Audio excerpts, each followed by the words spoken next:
Welcome back students. शिक्षा संकल्प bye विवेक sir channel में आपका एक बार फिर से स्वागत है। आपको याद होगा क्लास 9th के लिए मैंने कल एक वीडियो दी थी जो कि बच्चों की डिमांड थी कि एग्जाम से पहले आप हमें कुछ ऐसा हिस्सा दे दीजिए जो हमें इम्पोर्टेंट भी हो और शायद हमारा काम उससे भी चल जाए। तो कल मैंने आपको वीडियो दी थी, ग्रामर को पूरा कर दिया था जिससे कि आपकी ग्रामर पूरी तरह से तैयार हो जानी चाहिए, मुझे ऐसा लगता है। आज मैंने आपसे कहा था कि मैं आपको आज क्षितिज और कृतिका इनके जो इम्पोर्टेंट चैप्टर्स हैं, इम्पोर्टेंट उनके क्वेश्चंस हैं, उन्हें मैं आपके सामने डिस्कस करूंगा। ध्यान रखिएगा, मैं फिर रिपीट कर रहा हूं, ये ऐसे क्वेश्चन नहीं है कि ये एग्जाम में आ ही रहा है, इसे बिल्कुल बात समझिएगा। हाँ, मुझे लगता है ये इंपॉर्टेंट क्वेश्चन है, एग्जाम में आ सकते हैं, अच्छे हैं, इनको मैं आपके सामने डिस्कस कर रहा हूँ। अगर आपने इनको तैयार कर लिया है तो मुझे नहीं लगता कि आपको कॉपी को फिर से बहुत ज़्यादा ध्यान देने की जरूरत है। कॉपी को पढ़िए, बुक को पढ़िए, ये जरूरी है, लेकिन इन पर फोकस थोड़ा सा ज़्यादा कीजिएगा। तो बिना समय गंवाए हुए जल्दी से हम स्टार्ट करते हैं। क्षितिज चैप्टर 1, दो बैलों की कथा। आपने पढ़ा होगा दो बैलों की कथा जो है उसके अंदर दो बैल हैं, हीरा और मोती। पूरी कथा उन पर आधारित है। जो आपको लिखना होता है उसके अंदर मेन पॉइंट है कि हीरा और मोती जो दो बैल हैं वो संघर्ष करते हैं और ये संघर्ष की कहानी है। और ये ध्यान रखिएगा, यह देश की आज़ादी पर आधारित कहानी है। क्या है देश की आज़ादी? देश की आज़ादी के लिए बहुत से लोगों ने संघर्ष किया और तब जा करके हमें कठिन परिश्रम के बाद, कठिन संघर्ष के बाद हमें आज़ादी मिली। यही परिभाषा हमें दोनों बैलों ने दी कि दोनों बैलों ने कठोर संघर्ष किया, कठिन संघर्ष किया और तब जा करके हमें आज़ादी मिली। ऐसे ही दोनों बैलों को भी आज़ादी मिली, उसी पर आधारित है पूरा चैप्टर। तो यहाँ पर स्टार्ट करते हैं दो बैलों की कथा। इसमें सबसे पहला क्वेश्चन है, काजी हाउस में कैद पशुओं की हाजिरी क्यों ली जाती थी? बहुत सामान्य सा क्वेश्चन है, आपने पहले भी तैयार किया होगा। काजी हाउस जहाँ पर जानवरों को बंद करके रखा जाता है वहाँ पर हाजिरी लेने का मतलब है उन्हें काउंट किया जाता था, उन्हें गिना जाता था। इसलिए गिना जाता था, इसलिए उनकी हाजिरी ली जाती थी जिससे पता लगे कोई जानवर मर तो नहीं गया या जानवर कोई भाग तो नहीं गया। सिंपल है। आगे चलते हैं। छोटी बच्ची का बैलों के प्रति प्रेम क्यों उमड़ आया? आपको याद होगा जब दोनों बैल गए थे गया के घर पर, गया उन्हें मारता था, पीटता था, काम लेता था, खाने को भी ढंग से नहीं देता था। तब जब दोनों रात में बैल एक जगह बंधे हुए थे उस समय गया के घर से एक छोटी सी लड़की बाहर निकल कर आई, छोटी बच्ची। उसने दोनों बैलों को चूमा, प्यार किया और दोनों को एक एक रोटी उन दोनों को खिला दी। आता है इसके अंदर कि दोनों बैलों को जब वो लड़की रोटी खिलाती थी तो दोनों बैलों को सूखा भूसा मिलता था खाने के लिए, फिर भी दोनों हष्ट-पुष्ट बने रहे। क्यों बने रहे? क्योंकि उस रोटी में उसका प्यार था। दोनों बैलों को पेट भरने की बजाय प्यार की आवश्यकता थी, इसलिए दोनों बच्चियों को, दो बैल जो थे उनको उस बच्ची के द्वारा दी गई रोटी से उनका पेट ही नहीं भरता था, आत्मा तृप्त हो जाती थी। और ऐसा क्यों करती थी वो लड़की? क्योंकि लड़की भैरों की थी, उसी सौतेली माँ से मारती थी। उस लड़की को उन बैलों का दुख अपने जैसा लगा कि जैसे मैं दुखी हूँ, मुझे कोई प्यार नहीं करने वाला, ऐसा ही इन बैलों को कोई प्यार करने वाला नहीं है। इसलिए उसने अपने दुख को उनके साथ साझा किया। उन्हें भरपेट खाना न देने की बजाय एक एक रोटी खिलाई, उनका पेट भर गया और उन्हें प्यार दिया। इसलिए छोटी बच्ची का उनके प्रति प्रेम उमड़ आया था। आगे चलते हैं। कहानी में बैलों के माध्यम से कौन कौन से नीति विषयक मूल्य उभर कर आए हैं? ये थोड़ा सा इंपॉर्टेंट क्वेश्चन है। नीति विषयक मूल्य कौन कौन से उभरे हैं इसके अंदर, ध्यान रखिएगा।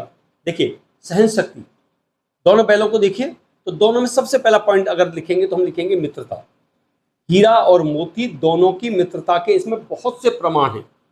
दोनों एक साथ खाते हैं, दोनों एक साथ नाक से अपना मुंह बाहर निकाल लेते हैं, दोनों जब चलते हैं तो एक दूसरे के कंधे पर वजन ज़्यादा रहे, मेरे कंधे की बजाय इसके बजाय मेरे कंधे पर वजन ज़्यादा हो, ये उनके अंदर भावना होती है। अनेक स्थानों पर दोनों ने संघर्षपूर्ण एकता से लड़ाई लड़ी है, इससे पता लगता है कि दोनों में मित्रता थी। दूसरा आता है सहनशीलता। दोनों को गया मारता भी था, लेकिन दोनों के अंदर एक भावना थी कि हम काम करने वाले लोग हैं, हमें काम करना चाहिए। ये भी यहाँ पर आता है। एक आता है कि अपने जो मालिक है, जो हमें खाना देता है, जो हमें खिलाता है, उसके प्रति हमारे मन में क्या होना चाहिए? उसके प्रति ये भाव होना चाहिए कि हम उसके प्रति कैसे रहें? कृतज्ञ रहें। यह भी उसके अंदर देखने को मिलता है। आगे चलते हैं। जो इम्पोर्टेंट है, किन घटनाओं से पता चलता है कि हीरा और मोती में गहरी दोस्ती थी? आपको याद होगा, ये क्वेश्चन आपने लिखा भी है कॉपी में और इंपॉर्टेंट क्वेश्चन भी है, एग्जाम में आता भी है ये। हीरा और मोती में मित्रता थी, किस आधार पर कह सकते हैं आप? नंबर 1, हीरा और मोती दोनों के अंदर मित्र भाव था। दोनों एक दूसरे से कुछ चारा पानी खाने के बाद एक दूसरे से सींग लड़ा लेते थे। दुश्मनी के लिए नहीं, हंसने के लिए, मजे के लिए, विनोद करने के लिए। दोनों एक साथ चारे की नाद में मुंह डालते थे और एक साथ ही बाहर निकाल लेते थे। दूसरा, जब सांड से लड़ाई हुई तो दोनों ने मिलकर संघर्ष किया। एक से नहीं काम बना, दोनों ने संघर्ष किया। गाजी हाउस से जब भागे तो दोनों में एक दूसरे की मित्रता का भाव था। जब यहाँ पर इस तरह की हालत हुई तो दोनों ने एक दूसरे का साथ दिया और दोनों वहां से निकलकर भागे। एक यहाँ पर मैंने अभी बिंदु बताया था कि जब बैलगाड़ी में दोनों जोत दिए जाते थे तो दोनों में से हर एक के मन में होता था, मेरे कंधे पर वजन ज्यादा हो, मित्र के कंधे पर कम हो। ये इन दोनों की मित्रता के कुछ अंश हैं। आगे चलते हैं। लेकिन औरत जात पर सिंह चलाना मना है, यह क्यों भूल जाते हो? हीरा के इस कथन के माध्यम से स्त्री के प्रति प्रेमचंद के दृष्टिकोण को स्पष्ट कीजिए। ध्यान रखिएगा, यह एक कहानी है। हीरा और मोती उनके दो पात्र हैं, लेकिन सत्य यह है कि ये कोई इस तरह के कैरेक्टर नहीं है, कोई दो बैल नहीं है। अगर हम यहाँ पर बात करते हैं कि हीरा जब सोचता है कि यहाँ पर कि जो मालकिन अगर मुझे मारेगी तो मैं सींगों से उसे मार दूंगा, लेकिन यहाँ पर क्या होता है कि ये बताया जाता है कि नहीं, हमें औरतों पर सींग नहीं चलाना चाहिए। ये दृष्टिकोण किसका है? ये स्टेटमेंट किसका है? ये प्रेमचंद का स्टेटमेंट है, क्योंकि प्रेमचंद महिलाओं का सम्मान करते हैं, महिलाओं का आदर करते हैं, इसलिए उन्होंने अपनी कहानी में यह कथन कहलवाया, हमें औरतों पर सींग नहीं चलाना चाहिए, महिलाओं का सम्मान करना चाहिए, महिलाओं का आदर करना चाहिए, महिलाओं के प्रति एक अच्छी भावना रखनी चाहिए। यह प्रेमचंद ने इसके अंदर व्यक्त किया है। आगे चलते हैं। जो एक इंपॉर्टेंट क्वेश्चन और भी है यहाँ पर कि किसान जीवन वाले समाज में पशु और मनुष्य के आपसी संबंधों को कहानी में किस तरह से व्यक्त किया गया है। देखिए, एक बात जान लीजिएगा, इसे अच्छी तरह से समझ लीजिएगा। अच्छा क्वेश्चन है कि किसान जीवन में पशुओं का बड़ा महत्व। एक किसान होता है, उसके लिए बैल बहुत महत्वपूर्ण थे। जिस समय खेती के लिए आधुनिक साधन नहीं थे, उस समय बैलों पर आधारित खेती होती थी। उसके जानवर होते थे, गाय है, भैंस है, उसके लिए बहुत सारे और जानवर होते थे, गाय है, बकरी है, आदि आदि जानवर होते थे। किसके पास कितने जानवर हैं, इसका बहुत महत्व था। और जानवरों के लिए उनका मालिक उनके प्रति कैसी भावना रखता है। तो किसान जीवन में इन्होंने स्पष्ट कर दिया कि समाज में पशु और मनुष्य का आपसी संबंध बहुत अच्छा होना चाहिए। और था, पहले जो किसान था अपने घर के परिवार के जो भी पशु थे उनके बीच में बहुत प्रेम रखता था। अपने पशुओं को चारा देना, अपने पशुओं की देखभाल करना, और पशु भी अपनी जिम्मेदारी समझते हुए किसान के कंधे से कंधा मिलाकर कार्य करते थे, मेहनत करते थे और अपने मालिक के प्रति वफादार रहते थे। यह यहाँ पर दिखाने का प्रयास किया है। आगे चलते हैं। इसमें एक दो क्वेश्चन और ऐसे लगते हैं जो मुझे अच्छे लगते हैं। आशय स्पष्ट करो, जिसमें खास तौर पर फर्स्ट है, अवश्य उनमें कोई ऐसी गुप्त शक्ति थी जिससे जीवों में श्रेष्ठता का दावा करने वाला मनुष्य वंचित है। हम मानते हैं कि मनुष्य सबसे श्रेष्ठ है, लेकिन शायद उसके अंदर भी वो शक्ति नहीं थी जो दोनों बैलों में थी। दोनों बैलों के अंदर कौन सी शक्ति थी? एक दूसरे को सूंघकर, एक दूसरे को चाटकर, एक दूसरे के भावों को समझ लेते थे, एक दूसरे की मन की। देखो, पशु बोल तो सकते नहीं है, हीरा मोती दोनों आपस में बात तो कर नहीं सकते, लेकिन एक दूसरे को सूंघकर, एक दूसरे को चाटकर, एक दूसरे के पास बैठकर, पता नहीं कौन सी ऐसी शक्ति थी जो एक दूसरे के भावों को समझ लेते थे। मनुष्य जो श्रेष्ठता का दावा करता है उसके अंदर भी ये चीज नहीं थी। इस तरह से लगभग इसके अंदर से चैप्टर्स में क्वेश्चंस मैं मानता हूँ समाप्त हो गए हैं। आगे चलते हैं क्वेश्चन चैप्टर नंबर 2, और चैप्टर नंबर 2 है, जहाँ तक आपने देखा होगा, लहासा की ओर। ये आपके सिलेबस में है। इसके अंदर भी 2-3 क्वेश्चन बहुत इंपॉर्टेंट, ध्यान रखिएगा। मैं सभी क्वेश्चंस को इसलिए नहीं ले रहा हूँ, आपकी कॉपी में ऑलरेडी सभी लिखे हुए हैं, लेकिन जो मुझे लगता है कि ये क्वेश्चन अच्छा है वो मैं आपके सामने यहाँ पर ले रहा हूँ। चैप्टर 2, लहासा की ओर।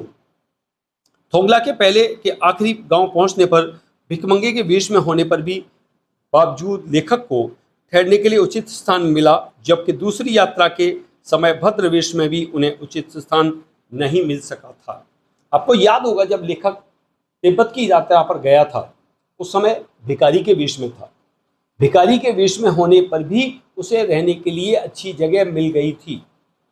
लेकिन जब वो 5 साल बाद लौट कर आया, अच्छे वेश में था, भद्र वेश में था, घोड़े पर सवार था, उसके बावजूद भी उसे रहने के लिए अच्छी जगह नहीं मिली थी। एक गरीब के झोपड़े में रात गुजारनी पड़ी थी।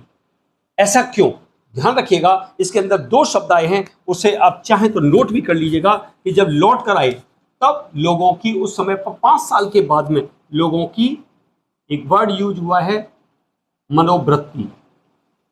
मनोवृत्ति का मतलब होता है लोगों की सोचने की शक्ति, लोगों का सोचने का तरीका, लोगों की भावनाएं सब बदल चुकी थी, मनोवृत्ति बदल चुकी थी। और शाम के समय लोग छंग, एक वर्ड यूज हुआ है बेटा आपके यहां पर, छंग। छंग एक तरह की एक शराब है, लिखा भी हुआ था, आपने देखा होगा इसके अंदर। छंग एक तरह की शराब है, शराब पीकर लोग रहते थे। शाम के समय लोग छंग पीकर रहते थे, होशो हवास नहीं रहता था, इसलिए लोगों को अपने घर में लोग जगह नहीं देते थे। इसलिए लेखक जब लौट के आया 5 साल के बाद, तब उसे रहने के लिए अच्छी जगह नहीं मिली थी। आगे देखते हैं, उस समय तिब्बत में हथियार का कानून न रहने के कारण यात्रियों को किस प्रकार का भय बना रहता था। आपको याद होगा, तिब्बत में जो डांडे हैं, ऊंची जगह पर जो डांडे एक जगह कहलाती है, वहां पर क्या था, पहले लोग एक दूसरे को, किसी को मार देते थे और उसके बाद देखते थे कि इसके पास क्या है, लूटपाट कर लेते थे, मार देते थे। और ऐसी जगह पर पुलिस भी नहीं रहती थी, ना ही वो खर्च करना चाहती थी, क्योंकि वो बड़े अनसेफ जगह थी। लाठी डंडों की तरह लोग वहां पर बंदूक और पिस्तौल लेकर के घूमते थे, लाठी डंडों की तरह से, यानी हथियार का कोई कानून नहीं था। जैसे हमारे यहाँ लाइसेंस होता है, ऐसे हथियार का कोई कानून नहीं था। इसलिए ऐसी स्थिति में वहां पर क्या डर बना रहता था, हत्या का, अपनी हत्या का भय सभी के अंदर बना रहता था। मान लीजिए अगर आपके हाथ में हथियार है और जरा जरा सी बातों पर लोग क्या करेंगे, एक दूसरे को मार देंगे। तो लोगों को, तिब्बत में हथियार का कानून नहीं था, इसलिए लोग अपने साथ में लाठी डंडों की तरह बंदूक और पिस्तौल लेकर घूमते थे और लोगों को अपनी हत्या का भय बना रहता था। आगे चलते हैं, लेखक लंकोर के मार्ग में अपने साथियों से किस कारण से पिछड़ गया था। आपको याद होगा, जब लंकोर से लौटते समय जब लेखक आ रहा था, उसका घोड़ा थोड़ा सुस्त चल रहा था, धीरे चल रहा था। लेखक उसे मारना नहीं चाहता था, क्योंकि उसे लगता था शायद घोड़ा थक गया है, इसलिए वो उसे मारना नहीं चाहता था। लेकिन वह घोड़ा धीरे चल रहा था, इसलिए वो अपने साथियों से पीछे हो गया था। कुछ दूर चलने के बाद में 2 रास्ते आए। लेखक 2, 3, 4 मील क्या हुआ, गलत रास्ते पर चला गया। और जब गलत रास्ते पर गया और जब लौट कर आया अपने सही रास्ते पर, तब वह अपने साथियों से कुछ देर के लिए पीछे हो गया था, तो अपने साथियों से पिछड़ गया था। आगे चलते हैं, लेखक ने शेखर विहार में सुमति को उनके यजमानों के पास जाने से रोका, परंतु दूसरी बार रोकने का प्रयास क्यों नहीं किया। इसका एक पूरा पैराग्राफ है बेटा, इसमें इंपॉर्टेंट जो वर्ड्स हैं उन्हें एक बार लिखकर देख लीजिएगा। आपको याद होगा, सुमति जो वहां पर उनके साथ थे, लेखक के साथ, उन्होंने अपने जो आसपास के गांव में यजमान थे उनके पास जाने के लिए कहा, लेकिन लेखक अकेले थे, लेखक किसी को जानते नहीं थे, इसलिए लेखक ने उन्हें जाने की इजाजत नहीं दी।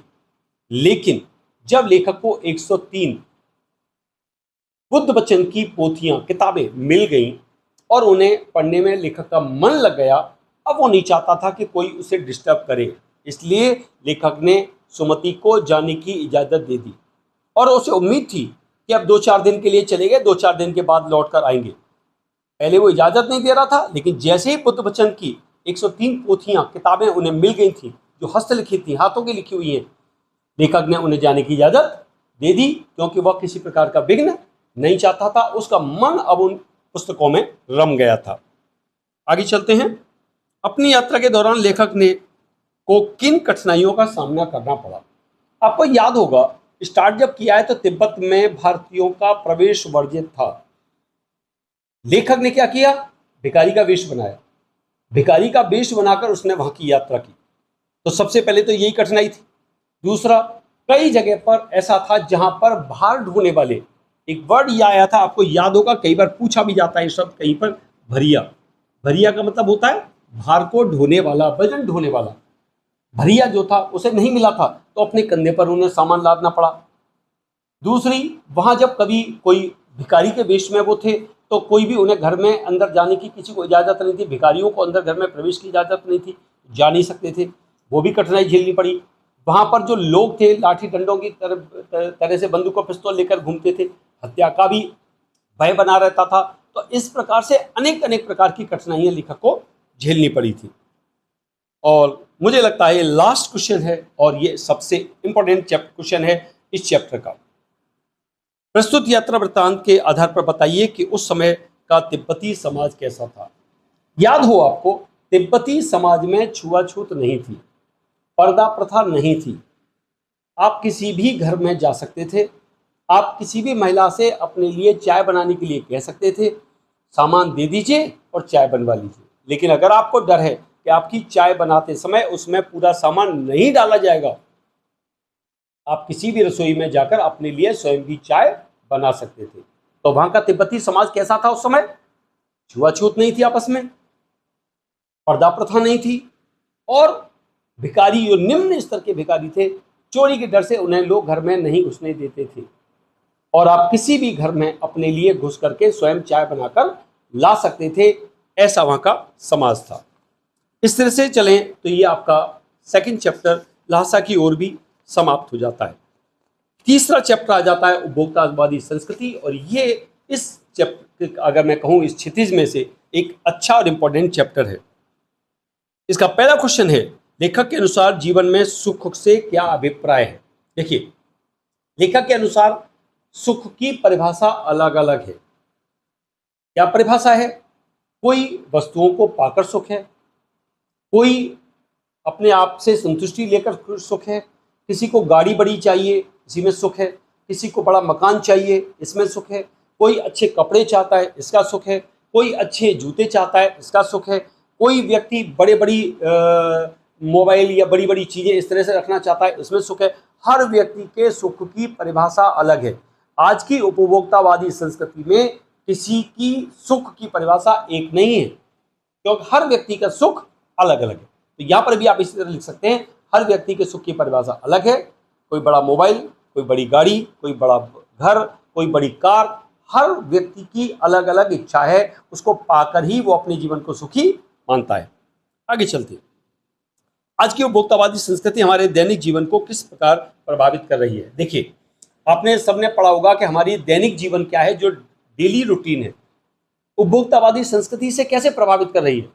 उपभोक्तावादी संस्कृति आज हमारे ऊपर इतनी हावी हो गई है कि लगता ही नहीं कि हम ये चीज़ें हमारे लिए बनी है, बल्कि ऐसा है ये हमारे लिए नहीं है बल्कि हम इनके लिए बने। जो भी मार्केट में प्रोडक्ट्स हैं, हमें लगता है कि हम उनके लिए हैं और हम उनके बिना अपने जीवन की कल्पना नहीं कर सकते। उपभोक्तावादी संस्कृति आ जाने के बाद क्या हुआ है, कहीं ना कहीं जो हमारे जो व्यवहार है वो बदलाव आ रहा है। माता पिता के प्रति, समाज के प्रति, बड़ों के प्रति हमारे व्यवहार में परिवर्तन आ रहा है। हमारी जीवन शैली, जीवन दिनचर्या बदल रही है। हम किस तरह से रहते हैं, क्या पहनते हैं, क्या खाते हैं, और हमारी जो व्यवहारिक जीवन है, कहीं न कहीं एक शब्द इसके अंदर आया है, आपको याद होगा, अवमूल्यन हो रहा है। हमारी जो आस्थाएं हैं उनका क्षरण हो, आस्थाएं जो हमारे माता पिता के प्रति, समाज के प्रति, वो सब धीरे धीरे टूट रही हैं। उनके प्रति जो हमारे मूल्य हैं, हमारी जो नैतिक मूल्य हैं, वो धीरे धीरे समाप्त हो रहे हैं। ये परिवर्तन इसके अंदर दिखाई दिया है। लेखक ने उपभोक्तावादी संस्कृति को हमारे समाज के लिए चुनौती कहा है। देखिए, आज के अगर 20, 25, 30, 40, 50 साल पहले की बात करें तो लोगों का जीवन अलग था। जैसे ही उपभोक्तावादी संस्कृति हमारे ऊपर हावी हुई, जैसे ही हम उन प्रोडक्ट्स के भरोसे हुए, जैसे ही हम उन लोगों के उन चीज़ों के बिना उनके अपनी जीवन की कल्पना नहीं कर सकते, हमारा जीवन बदल गया और वे सब हमारे लिए कैसे हो गए, चुनौती। यहाँ पर स्पष्ट कर दिया, समाज के लिए यह चुनौती है। समाज को हर रोज ये जो उपभोक्तावादी संस्कृति है यह परिवर्तित कर रही है। आस्थाओं को क्षरण हो रहा है, हमारी जो नैतिक मूल्य है उनका पतन हो रहा है। समाज, घर, परिवार सब टूट रहे हैं, सभी में व्यवहार बदल रहा है। हर रोज एक क्लेश पैदा हो रहा है, एक दूसरे के प्रति ईर्ष्या पैदा हो रही है, एक दूसरे के प्रति द्वेष पैदा हो रहा है। और सबसे बड़ी बात, हम इस उपभोक्तावादी संस्कृति की दौड़ में ऐसा लग गए हैं कि भले ही वो हास्यास्पद स्थिति क्यों न हो, हम उसे अपनाना चाहते हैं। अपने आप को इस प्रतिस्पर्धा में हमने शामिल कर लिया है कि इसके पास इतना महंगा प्रोडक्ट है तो मेरे पास इससे भी ज़्यादा होना चाहिए।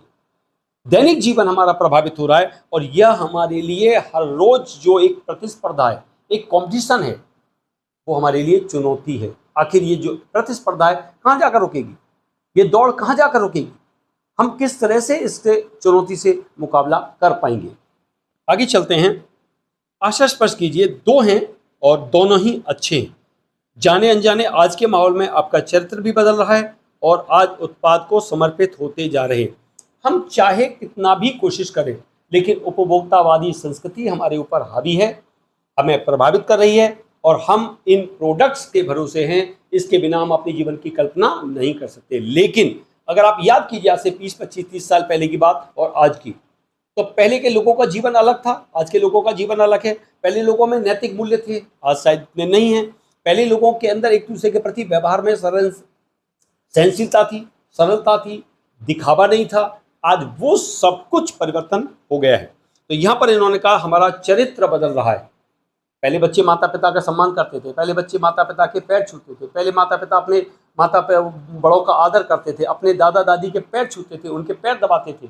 लेकिन जैसे ही उपभोक्तावादी संस्कृति हमारे ऊपर हावी हुई, हमारा चरित्र बदल गया। हम दादा दादी के पैर छूना और दबाना तो क्या, अपने माता पिता के पैर छूने से भी बचने लगे और आज उत्पाद को समर्पित होते जा रहे हैं। हमारा जीवन केवल जो प्रोडक्ट्स हैं बस वो रह गया।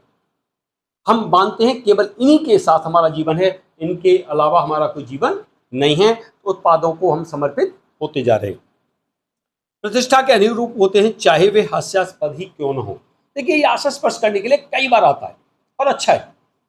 आप सब जानते हैं कि जो भी प्रोडक्ट्स मार्केट में हैं सभी अच्छे हैं, लेकिन हर एक सभी के लिए अनुकूल नहीं।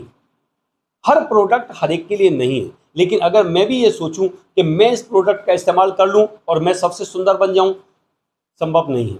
तो लोग कई बार उन उत्पादों के भरोसे हो जाते हैं, उनको इस्तेमाल करने लगते हैं और कभी कभी वो ऐसी स्थिति में फंस जाते हैं कि वे हास्यास्पद लगने लगते हैं, हंसी के पात्र बन जाते हैं। उन्होंने स्पर्श कर दिया, प्रतिष्ठा का हमने प्रश्न बना लिया है। इनके हाथ में इतना महंगा मोबाइल है, इनके पास इतनी महंगी गाड़ी है, इनके पास ये क्रीम है, ये इनके पास अलग अलग आइटम्स हैं, परफ्यूम हैं, बहुत बहुत महंगी चीज़ें हैं। हम क्यों नहीं ले सकते, हम भी रख सकते हैं। तो हम प्रतिष्ठा के माध्यम से हम भी उन चीज़ों को खरीदने लगते हैं और उनके भरोसे हो जाते हैं। तो प्रतिष्ठा का प्रश्न बना लिया है हमने इसे, और इसके भरोसे रह करके क्या हो रहा है, हमारा जो नैतिक मूल्य है वो गिर रहा है और हम हंसी के पात्र बनते चले जा रहे हैं। हंसी का पात्र बन करके जब हम समाज में जाएंगे तो और भी ज़्यादा लोगों को हम इंटरटेन करेंगे, लोगों को हंसाएंगे कि लोग हमारे ऊपर हंसें। हम तब ये नहीं सोचते कि इस प्रोडक्ट को हमें इस्तेमाल नहीं करना चाहिए था। आगे चलते हैं और मुझे लगता है क्षितिज का ये यहाँ पर लास्ट चैप्टर है जो आपके सिलेबस में है। क्षितिज में चैप्टर सांवले सपनों की याद। किस घटना ने सालिम अली के जीवन की दिशा को बदल दिया और उन्हें पक्षी प्रेमी बना दिया। आपको याद होगा स्टार्टिंग में सबसे पहले पैराग्राफ में आया है कि सालिम अली एक पक्षी विशेषज्ञ हैं, पक्षियों से लगाव रखते हैं, पक्षियों से प्रेम रखते हैं। और सालिम अली ने क्या किया, बचपन में इनके, आपने आंसर लिखा होगा, देखा होगा, सालिम अली की एयरगन से बचपन में एक नीले कंठ वाली गौरैया घायल हो गई थी। इनके अंदर प्रेम जागा, तब से इन्हें पक्षी प्रेमी बना दिया और पक्षियों के प्रति इनके मन में लगाव पैदा हो गया और ये पक्षी प्रेमी बन गए। तो नीलकंठ वाली गौरैया घायल हो जाने के बाद इनके अंदर पक्षी प्रेम जागृत हो गया, पक्षी विशेषज्ञ बन गए। यह इनके जीवन की दिशा बदल गई। सालिम अली ने पूर्व प्रधानमंत्री के सामने पर्यावरण से संबंधित किन संभावित खतरों का चित्र खींचा होगा कि जिससे उनकी आंखें नम हो गई थी।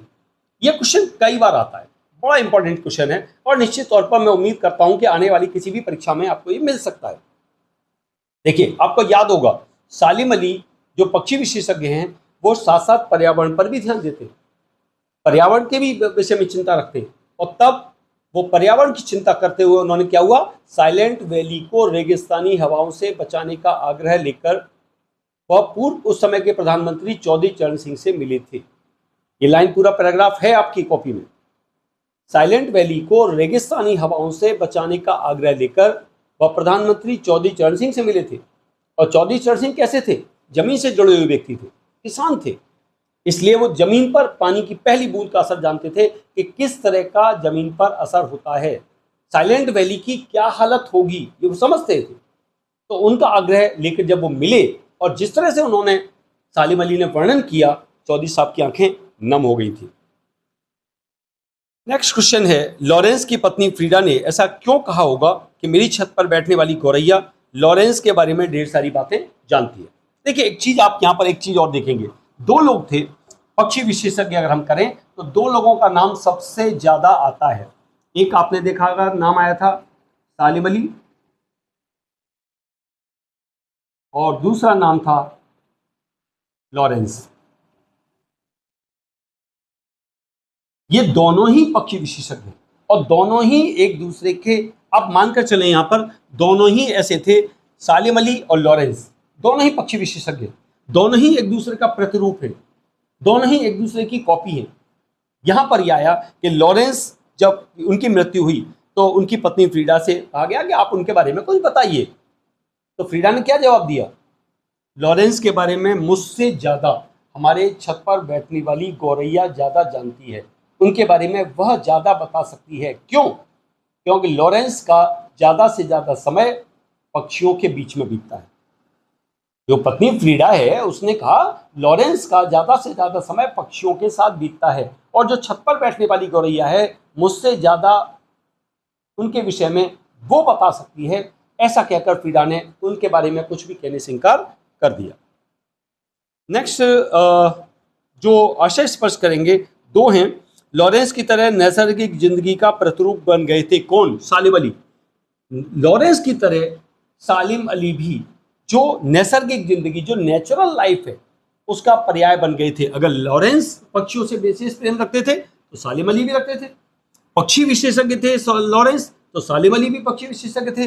अगर उनके हित के विषय में लॉरेंस सोचते थे तो सालिम अली भी सोचते थे। यदि हम कहें सालिम अली को सबसे बड़ा पक्षी विशेषज्ञ, वर्ड वॉचर जो शब्द आया है, तो आप समझ जाइए लॉरेंस भी कम नहीं थे, लॉरेंस भी उतने ही पक्षी विशेषज्ञ थे, एक दूसरे का दोनों ही प्रतिरूप बन गए थे। आगे चलते हैं और इंपॉर्टेंट क्वेश्चन है ये, कोई अपने जिस्म की हरारत और दिल की धड़कन देकर भी उसे लौटाना चाहे तो पक्षी अपने सपनों के गीत दोबारा कैसे गा सकेगा? किसके लिए है? सालिम अली।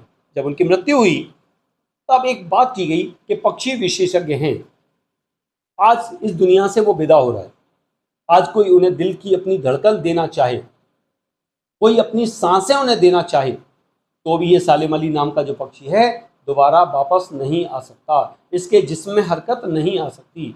इसको कोई अपने जिस्म की गर्मी भी देना चाहे तो भी इन्हें जिंदा वापस नहीं किया जा सकता। इसलिए उन्होंने कह दिया कि पक्षी विशेषज्ञ हैं, आज ये दुनिया से विदा हो रहे हैं। कोई जिस्म की हरारत देना चाहे, कोई उन्हें दिल की धड़कन भी देना चाहे तो भी इसे वापस नहीं लाया जा सकता। आगे चलते हैं। सालिम अली प्रकृति की दुनिया में एक टापू बनने की बजाय अथाह सागर बनकर उभरे थे। बेटा ये क्वेश्चन कई बार एग्जाम में आता है, अच्छा क्वेश्चन है। देखिए यहाँ क्या है, आपने एक देखा सालिम अली क्या है? टापू, और दूसरा है महासागर, बल्कि सागर है, महा भी नहीं कहूंगा मैं, सागर। आप सब जानते हैं कि टापू क्या होता है, जिसे हम आइलैंड कहते हैं, समुद्र के बीच में एक छोटा सा स्थान जिसे हम टापू कहते हैं, जहां पर हम थोड़ी देर ठहर सकते हैं, जा सकते हैं, आइलैंड होते हैं। सागर आप सब जानते हैं, समुद्र बहुत विशाल होता है। तो अगर हम सालिम अली की बात करें तो सालिम अली प्रकृति की दुनिया में टापू बनकर नहीं उभरे थे, उनका थोड़ा सा नॉलेज नहीं थी, थोड़ा सा नाम नहीं था। उन्हें प्रकृति की दुनिया में अगर बात की जाए तो एक सागर के रूप में जाना जाएगा, एक अथाह सागर के रूप में उन्हें पहचाना जाएगा। वहां पर टापू के रूप में इनकी पहचान नहीं होगी। टापू का मतलब होता है यहाँ पर छोटा अंश, उसके रूप में नहीं होगा, बल्कि सागर के रूप में ये जाना जाएगा। तो ये कुल मिलाकर के ऐसे प्रश्न थे जो एग्जाम में बार बार आते हैं। इससे ज्यादा मुझे नहीं लगता कि कहीं पर आने की आवश्यकता इसकी होगी। आगे चलते हैं और फिर पहुंच जाते हैं हम चैप्टर प्रेमचंद के फटे जूते। देखिए प्रेमचंद के फटे जूते की अगर हम बात करें तो अच्छा क्वेश्चन है, और ये चैप्टर मुझे नहीं लगता कि शायद आपके सिलेबस में है। और इसके जो क्वेश्चंस वगैरह हैं वो पहले करा भी दिए गए हैं, लेकिन इसको तैयारी आप करके रखिएगा। हम आगे पहुंच जाते हैं पोइट्री पार्ट में, कबीर की साखियां और शब्द में। देखिए, कबीर की साखियां और शब्द में जो क्वेश्चन अच्छे हैं मैं उन्हीं को आपके सामने डिस्कस करूंगा। सभी आपकी कॉपी में हैं, आप वहां से तैयारी कर सकते हैं। हम बात करते हैं यहाँ पर मानसरोवर से कवि क्या क्या आशय है। देखिए, मानसरोवर यहाँ पर दो अर्थों में है। मानसरोवर एक तालाब है जिसमें सुंदर जल भरा हुआ है, जिसके अंदर हंस खेल करते हैं, डूबते हैं, बाहर निकलते हैं, खेल करते हैं। उसे मुक्ता फल, जो श्रेष्ठ फल है मोती, उसे खाने को मिलता है। अब उसे कहीं उड़कर जाने की आवश्यकता नहीं है। ऐसे ही मानसरोवर हमारा शरीर है, इसमें आत्मा रूपी हंस विहार करता है, रहता है। उसे हमारे अच्छे कर्म रूपी जो फल है वो मिलते हैं। अगर हम अच्छे कर्म रूपी फल उसे देते हैं तो फिर उस आत्मा को कहीं और उड़कर जाने की आवश्यकता नहीं होगी। नेक्स्ट क्वेश्चन है, कवि ने सच्चे प्रेमी की कसौटी क्या बताई है। आपको याद होगा कबीर ने कहा है कि जो सच्चा प्रेमी है, प्रेमी को प्रेमी मिले। यानी मैं सच्चे प्रेमी को ढूंढता फिर रहा था लेकिन मुझे कोई नहीं मिला। क्यों? उन्होंने स्पष्ट कर दिया कि मैं ही प्रेमी नहीं हूं। यानी प्रेमी को प्रेमी मिले, प्रेम करने वाले व्यक्ति को ही प्रेम करने वाला व्यक्ति मिलता है। और जब प्रेम करने वाले को प्रेम करने वाला व्यक्ति मिलता है तो सब विष रूपी जो बुराइयां हैं वो अमृत के समान हो जाती हैं। विष रूपी जितनी भी बुराइयां हैं सब बदलकर हमारे गुण के रूप में हो जाती हैं। नेक्स्ट है, तीसरे दोहे में कवि ने किस प्रकार के ज्ञान को महत्व दिया है। आपको याद होगा इसके अंदर बड़ा अच्छा उन्होंने कहा है, हस्ती चढ़िए ज्ञान को सहज दुलीचा डार। हाथी की सवारी के समान ऊंचा ज्ञान प्राप्त करना चाहिए। जैसे हाथी की सवारी आप कर रहे हैं, ऐसा ऊंचा ज्ञान प्राप्त करना चाहिए। और कैसा? अभिमान रहित, सहज दुलीचा दार, सहजता का दुलीचा यानी अभिमान रहित ज्ञान प्राप्त करना चाहिए। क्योंकि और आप अपना ज्ञान प्राप्त करिए, अभिमान करने की आवश्यकता नहीं है। और संसार कैसा है? ये तो कुत्ते के समान है, स्वान रूप संसार है। उन्होंने, कबीर ने बहुत अच्छी बात कही है कि स्वान जो है कुत्ते के समान संसार है, इसका काम केवल भौंकना है, केवल कुछ कहना है। और हाथी अपनी चाल से चलता है, कुत्तों की चिंता नहीं करता। तो समाज की चिंता नहीं करनी चाहिए। संसार कैसा है? कुत्ते के समान है। अपनी हमें अभिमान रहित ज्ञान प्राप्त करना चाहिए, ऊंचा। नेक्स्ट है, इस संसार में सच्चा संत कौन है। देखिए, यहां पर बहुत अच्छा क्वेश्चन इसमें, और ये एग्जाम में कई बार आता है। सच्चे संत की पहचान क्या है? पका पकी के कारण सब जग रहा भुलान, पक्ष और विपक्ष। इसका मतलब क्या है? ऊंच नीच, गरीबी, अमीरी, जात पात, भेदभाव, इनके कारण व्यक्ति ने सब कुछ भुला दिया है। इनके कारण व्यक्ति ने सब कुछ भुला दिया है। लेकिन जो इन सब को छोड़कर सच्चा संत क्या करता है? ईश्वर का भजन करता है। ऊंच नीच, गरीबी, अमीरी, जात पात, भेदभाव, इन सब में भेद न करके जो ईश्वर का भजन करता है वही सच्चा संत कहलाता है। आगे देखें, एक क्वेश्चन है 6 नंबर पर, किसी भी व्यक्ति की पहचान उसके कुल से होती है या उसके कर्म से। देखिए, इसको इन्होंने 2 जगह पर बांटा है। आप सब जानते हैं, ऊंचा कुल है उससे कोई फायदा नहीं। व्यक्ति की कुल से पहचान नहीं होती, उसके कर्मों से पहचान। कर्म अच्छे होने चाहिए तो व्यक्ति महान है, लेकिन कुल अगर ऊंचा है और अगर अच्छे कर्म नहीं है तो बेकार है। इसलिए व्यक्ति की उसके कुल से नहीं, उसके कर्मों से पहचान होती है। जैसे सोने का कलश है और उसके अंदर यदि शराब भरी हो तो लोग उसकी तारीफ करेंगे क्या? नहीं, लोग उसकी निंदा ही करेंगे। तो यहां पर उन्होंने स्पष्ट कर दिया है, ऊंचे कुल क्या जन्मिया, जो करनीन ऊंची हो। यदि आपके कर्म ऊंचे नहीं हैं तो ऊंचे कुल में जन्म लेने से भी कोई फायदा नहीं। आगे चलते हैं, शब्द में जो क्वेश्चन है, मनुष्य ईश्वर को कहां कहां ढूंढता है। ये सरल क्वेश्चन है और आमतौर पर ये क्वेश्चन एग्जाम में नहीं आता। एक बार कभी पीटी जब होते तो आ भी जाता है। कहां कहां ढूंढता है? मंदिर में, मस्जिद में, काबा में, कैलाश में, क्रियाक्रम में और राग वैराग में, सब जगह पर मनुष्य ढूंढता फिरता है। लेकिन ईश्वर कहाँ है? ईश्वर हमारे अंदर ही निवास करता है। कबीर ने ईश्वर प्राप्ति के लिए किन किन प्रचलित विश्वासों का खंडन किया है। देखिए, अगर आपने ध्यान दिया हो तो साफ उन्होंने कहा है, ना तो मैं मंदिर में हूँ, ना मैं मस्जिद में हूँ, ना मैं काबा में हूँ, ना मैं कैलाश में हूँ, न किसी क्रियाक्रम में हूँ। ध्यान रखिएगा, क्रिया अलग है, कर्म अलग है। न मैं किसी क्रिया में हूँ, न कर्म में हूँ, न योग में, न वैराग में हूँ। और खोज करने वाला व्यक्ति है जो सच्चे मन से मुझे तलाश करता है, सच्चे मन से मुझे चाहता है, पुकारता है, मैं पल भर की तलाश में ही उसे प्राप्त हो जाता हूं। तो बाहरी दिखावे का हमेशा कबीर ने विरोध किया है। एक वर्ड यहां पर यूज किया है, आपको याद होगा, बाह्य बाह्याडंबर। बाह्याडंबर का मतलब होता है बाह्य आडंबर, बाहरी दिखावा। बाहरी दिखावा करने के लिए कबीर ने हमेशा ही मना किया है। आगे चलते हैं। कबीर ने ईश्वर को सब श्वासों की श्वास में क्यों कहा है? ये एग्जाम में आने लायक क्वेश्चन है और अच्छा क्वेश्चन है। कबीर ने सब श्वासों की श्वास में क्यों कहा ईश्वर को? देखिए, ईश्वर सभी की श्वासों में मौजूद है। ईश्वर सर्वव्यापक है, तो साथ साथ यह भी सत्य है कि प्रत्येक श्वास में वो है और हमारे अंदर वो है। इसका प्रमाण है कि हमारी सांसें चल रही हैं। सब श्वासों की श्वास में, प्रत्येक श्वास में वो मौजूद है और ईश्वर हमारे अंदर है। इसका प्रमाण है कि हमारी सांसें चल रही हैं। आगे चलते हैं। कबीर ने ज्ञान के आगमन की तुलना सामान्य हवा से न कर आंधी से की है। ये आप सब जानते हैं कि हवा सामान्य बहती रहती है और आंधी जब आती है तो सारा कूड़ा करकट गंदगी सब उड़ा ली जाती है। तो यहाँ पर ज्ञान को क्या कहा उन्होंने? आंधी कहा है। क्यों? ज्ञान की जब आंधी चलती है, अज्ञान रूपी अंधकार हमारे अंदर से समाप्त हो जाता है। हमारे अंदर ईर्ष्या, द्वेष आदि जितनी भी इस तरह के जो दोष हैं वो सब समाप्त हो जाते हैं। मोह माया के बंधन खुल जाते हैं। यहाँ पर मोह बलिदा टूटा, जैसे इन्होंने एक यहाँ पर कहा है। और संतो भाई आई ज्ञान की आंधी, इस पर अगर आपको दिखेंगे तो यहाँ पर उन्होंने कह दिया हमारे जो शरीर में कूड़ा करकट है, जो हमारे दोष है, हमारी बुराइयां हैं, हमारी ईर्ष्या है, वो हमारे अंदर से नष्ट हो जाती है। अज्ञान समाप्त हो जाता है। ज्ञान की जब वर्षा होने लगती है तो मनुष्य से भीग जाता है। प्रेम का जो रस बरसता है ईश्वर का, उससे जो वह भीग जाता है। आगे चलते हैं। ज्ञान की आंधी का भक्त के जीवन पर क्या प्रभाव पड़ता है? पॉइंट्स मैंने अभी आपसे डिस्कस किए कि जब ज्ञान की आंधी आती है तो अज्ञान रूपी अंधकार हमारे अंदर से समाप्त हो जाता है।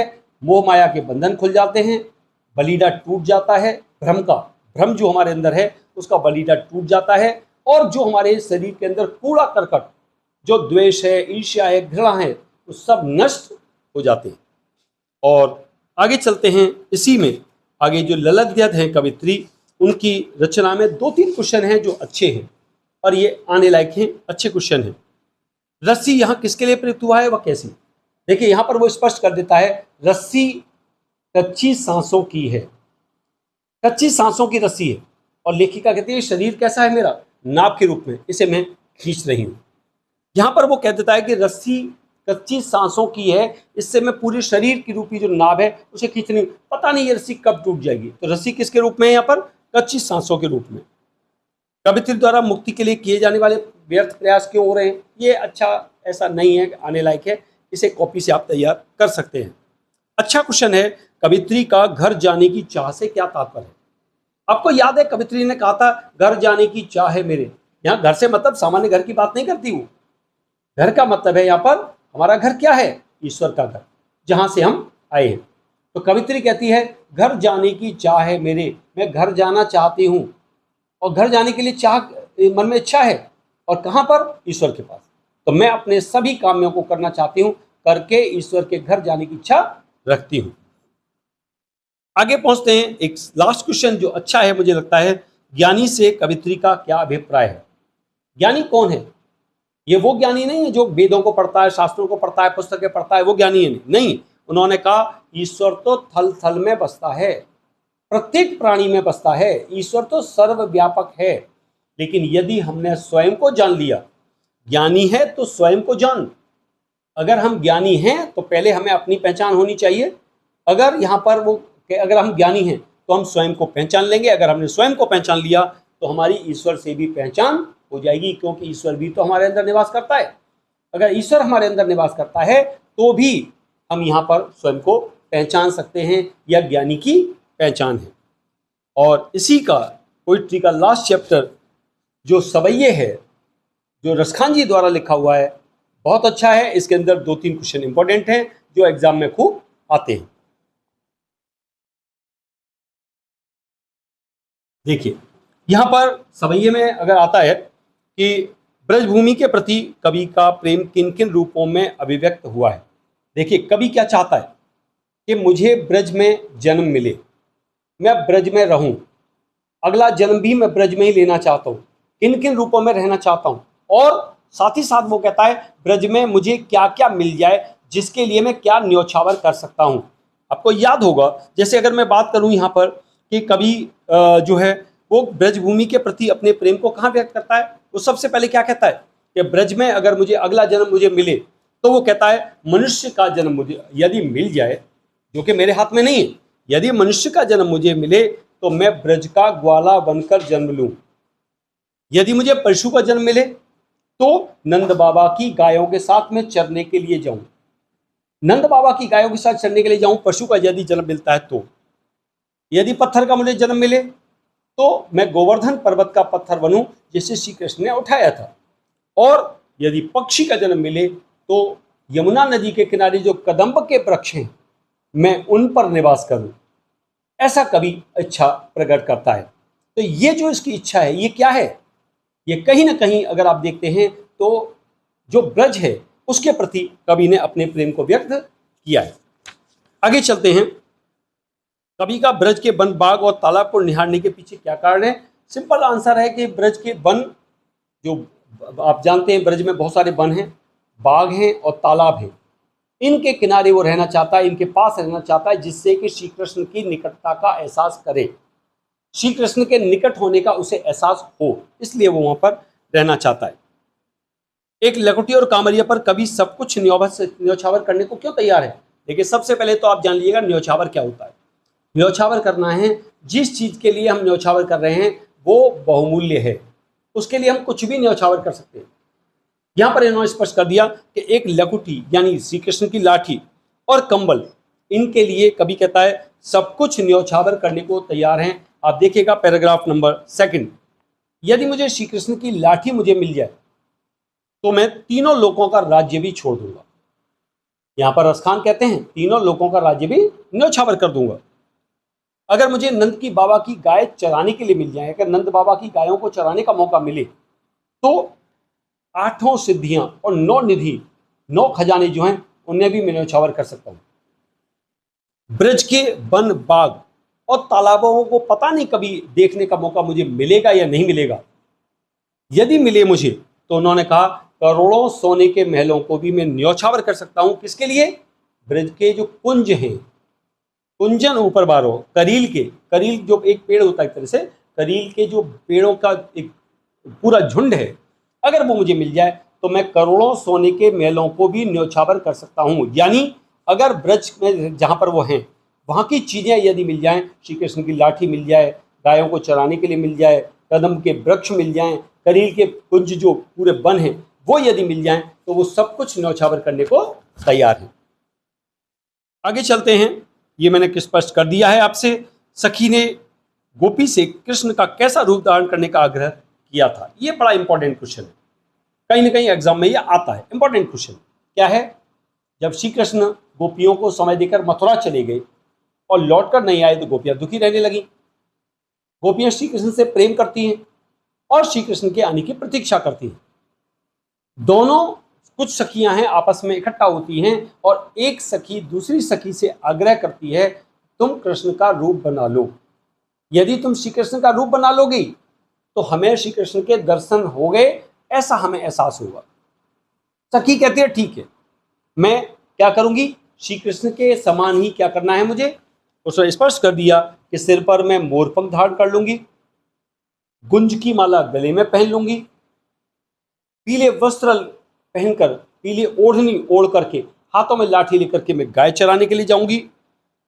और जो श्री कृष्ण को प्रिय है, भाव तो वही मोय रसखान, वही मुझे सब प्रिय है जो श्री कृष्ण को प्रिय था, मैं वो सब काम करूंगी। लेकिन जो श्री कृष्ण की मुरली है, बंसी, जो श्री कृष्ण के साथ रहती बांसुरी, उसे मैं अपने होठों पर धारण नहीं करूंगी, क्योंकि वो मुरली श्री कृष्ण की प्रिय है। लास्ट लाइन बहुत अच्छी है, या मुरली मुरलीधर की अधरान धरी अधरान धरूंगी। जो श्री कृष्ण की मुरली है, जो श्री कृष्ण ने अपने होठों पर धारण कर की थी, उस मुरली को मैं अपने होठों पर धारण नहीं करूंगी, क्योंकि वह मुरली हमें प्रिय नहीं है और श्री कृष्ण को सबसे अधिक प्रिय है। उस मुरली के कारण श्री कृष्ण ने हम सबको भुला दिया है। श्री कृष्ण मुरली से प्रेम करते हैं, हमसे प्रेम नहीं करते। इस ईर्ष्या के कारण एक सखी दूसरी सखी से कहती है कि मैं श्री कृष्ण की मुरली को अपने होठों पर धारण नहीं करूंगी। नेक्स्ट क्वेश्चन है, आपके विचार से कवि पशु पक्षी पहाड़ के रूप में कृष्ण का सानिध्य क्यों प्राप्त करना चाहता है? बेटा एक वर्ड यहां पर आया है, आपने देखा होगा, सानिध्य। सानिध्य का मतलब होता है निकट, समीप। ब्रज का तालाब, अगर बात करें यहाँ पर, ब्रज का मनुष्य बनकर, पशु बनकर, पक्षी बनकर, पहाड़ बनकर वो क्यों जन्म लेना चाहता है? क्यों चाहता है कि इनके निकट रहे? क्योंकि इन सब में श्री कृष्ण है। ब्रज में आज भी कहते हैं, ब्रज में जो ब्रजवासी हैं, गोकुलवासी हैं, ग्वालवाल हैं, वो सब उनमें कहीं न कहीं कृष्ण है। तो यहाँ पर रसखान जी कहते हैं मैं श्री कृष्ण की निकटता पाना चाहता हूँ, इसलिए मनुष्य का रूप लेकर के नंद बाबा के ग्वालवाल बनना चाहता हूँ, पशु के रूप में गाय बनना चाहता हूँ, पत्थर के रूप में गोवर्धन पर्वत का पत्थर बनना चाहता हूँ, क्योंकि इन सब में कृष्ण हैं, इन सब के पास श्री कृष्ण का निकटता है, इसलिए मैं भी इनका जन्म लेना चाहता हूँ। मुझे लगता है कि ये सबसे ज़्यादा इंपॉर्टेंट क्वेश्चंस थे जो मैंने आपके सामने स्पष्ट कर दिए हैं। और क्षितिज, क्योंकि ये बहुत इंपॉर्टेंट क्वेश्चंस हैं, कृतिका में 2 चैप्टर्स आपके सिलेबस में आ रहे हैं।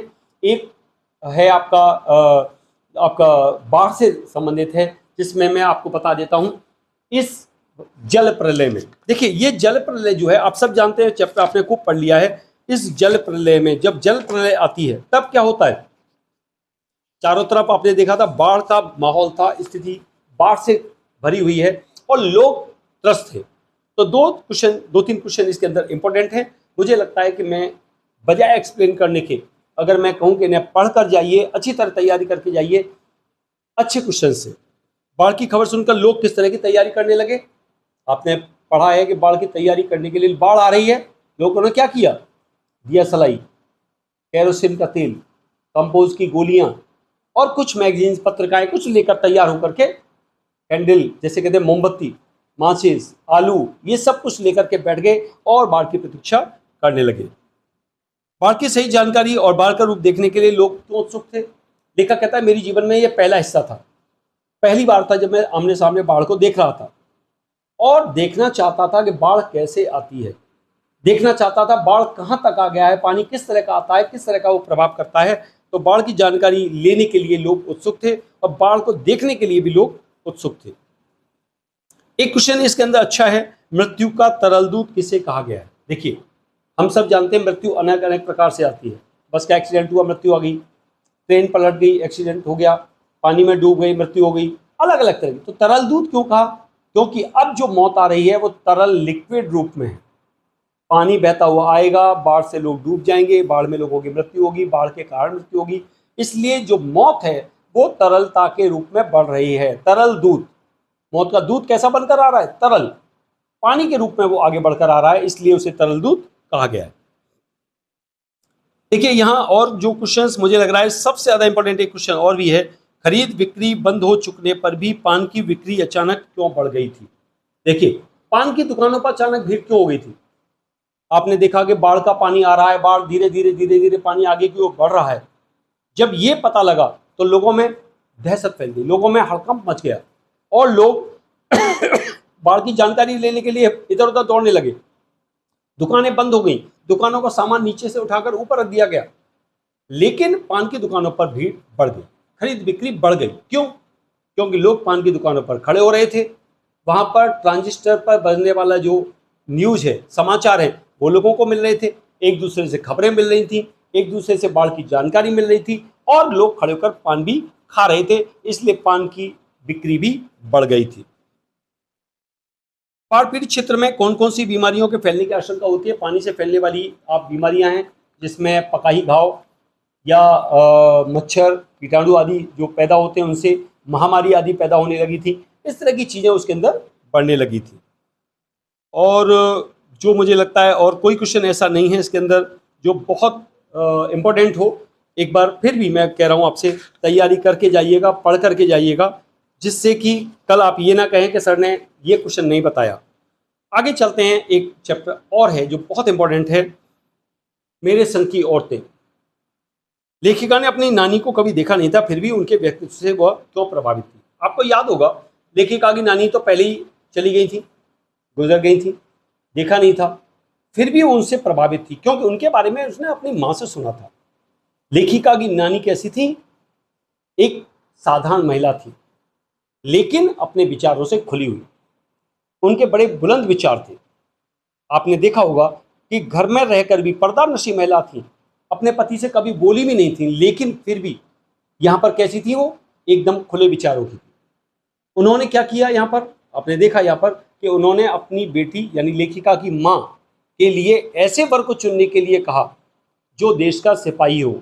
इस दृष्टि से पता लगता है कि उन्हें घर में रहकर भी देश की आज़ादी का जुनून था, देश की आज़ादी के प्रति उनमें भाव था। तो इस तरह की जो खुले विचार थे, उससे लेखिका बहुत प्रभावित होती है। लेखिका की नानी की आज़ादी के आंदोलन में किस प्रकार भागीदारी रही है? मैंने अभी अभी बताया। लेखिका की नानी जो थी वो कैसी थी? पर्दानशी घरेलू महिला थी। लेखिका के नाना जो थे वो एक तरह से अंग्रेज थे, इंग्लैंड से वकालत पढ़कर आए थे, लेकिन फिर भी लेखिका के ऊपर कोई असर नहीं था। लेखिका की नानी जो थी, उन्होंने एक दिन अपने पति के मित्र को बुलाया, प्यारेलाल शर्मा। उन्हें बुलाकर कहा कि मेरे बेटी के लिए एक ऐसा वर्ड ढूंढने की जिम्मेदारी मैं आपको देती हूँ जो देश की आज़ादी का सिपाही हो। और ऐसा वर्ड ढूंढा भी गया, जिसे देश की आज़ादी में भाग लेने के लिए दंडित किया गया और ICS की परीक्षा में भाग नहीं लेने दिया गया। इससे पता लगता है कि उन्हें देश की आज़ादी के आंदोलन की जानकारी थी, उसमें उन्होंने अपना योगदान दिया। आगे चलते हैं। लेखिका की माँ परंपरा का निर्वाह न करते हुए भी सबके दिलों पर राज करती थी। इस कथन के आलोक में बताइए लेखिका की माँ की क्या विशेषताएं थी। देखिए, यहाँ आप एक चीज समझ लीजिएगा, ये अच्छा क्वेश्चन है। लेखिका की जो माँ थी वो एक घरेलू साधारण महिला भी नहीं थी। बच्चों से कोई लगाव नहीं था, पालन पोषण से कोई मतलब नहीं था, पति की सुख दुख का ध्यान नहीं था, घर के और लोगों के कामकाज से उन्हें कोई लेना देना नहीं था। या तो वो लेटी रहती थी या किताबें पढ़ती रहती थी, लेकिन फिर भी लोग उनका आदर सम्मान करते थे। क्यों? ये दो विशेषताएं हैं बेटा, इसे ध्यान से सुन लीजिएगा और नोट भी कर लीजिएगा। पहली विशेषता थी कि वे कभी भी झूठ नहीं बोलती थी। पहली विशेषता थी, वे कभी झूठ नहीं बोलती थी। नंबर 2, जो दूसरी विशेषता है वो क्या है?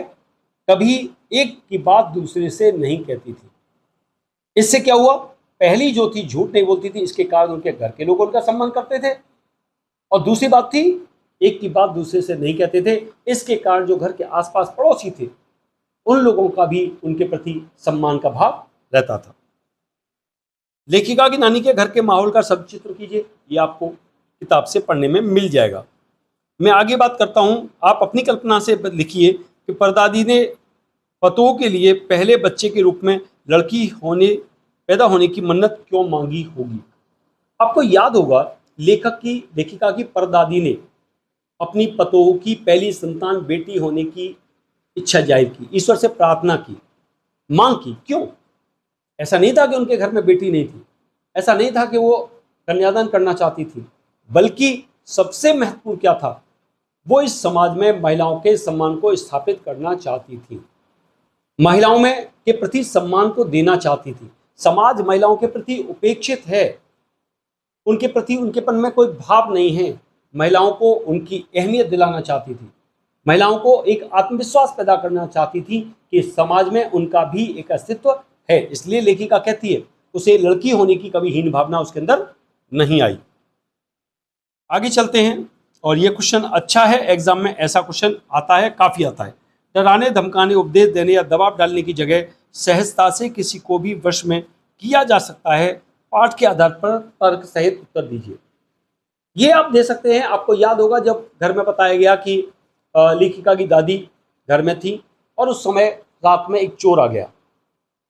लेखिका ने पूछा कौन? उसने कहा चोर। तो उन्होंने कहा तो ठीक है, कोई बात नहीं, मुझे एक लोटा पानी पिला। और चोर थोड़ा सा ऐसे परेशान हो गया, लेकिन फिर भी बाहर से लोटा भरकर लेकर पानी आया तो लोगों ने पकड़ लिया, मारा पीटने की कोशिश की। लेखिका की दादी ने सबको रोक दिया और कहा कि लोटा से मैंने आधा पानी पी लिया है, आधा तूने पी लिया, अब तू और मैं माँ बेटे हो गए, अब तेरी मर्जी है, तू घर में चोरी कर या डाका डाल, चोरी कर या फिर अच्छा काम कर, अच्छा व्यक्ति बन। उसके अंदर परिवर्तन आ गया। उसे डराया धमकाया मारा पीटा जाता तो शायद उस रास्ते पर नहीं आता, लेकिन दादी ने उसे समझाया और इसके कारण क्या हुआ, बहुत कुछ दिन के बाद लेखिका कहती है, मुझे मिला, बड़ा भला मानस था और खेती का काम करने लगा था। तो किसी को डराने धमकाने की बजाय सहजता से सरलता से समझाने से उसे रास्ते पर लाया जा सकता है। इसका यह प्रमाण है। आगे चलते हैं। शिक्षा बच्चों का जन्मसिद्ध अधिकार है। इस दिशा में लेखिका के प्रयासों का उल्लेख कीजिए। इस चैप्टर का मोस्ट इंपॉर्टेंट चैप्टर है, क्वेश्चन है ये, एग्जाम में खूब आता है। आपको याद होगा लेखिका जब बागलकोट में पहुंची तो वहां कोई मिशनरी, कोई स्कूल नहीं था।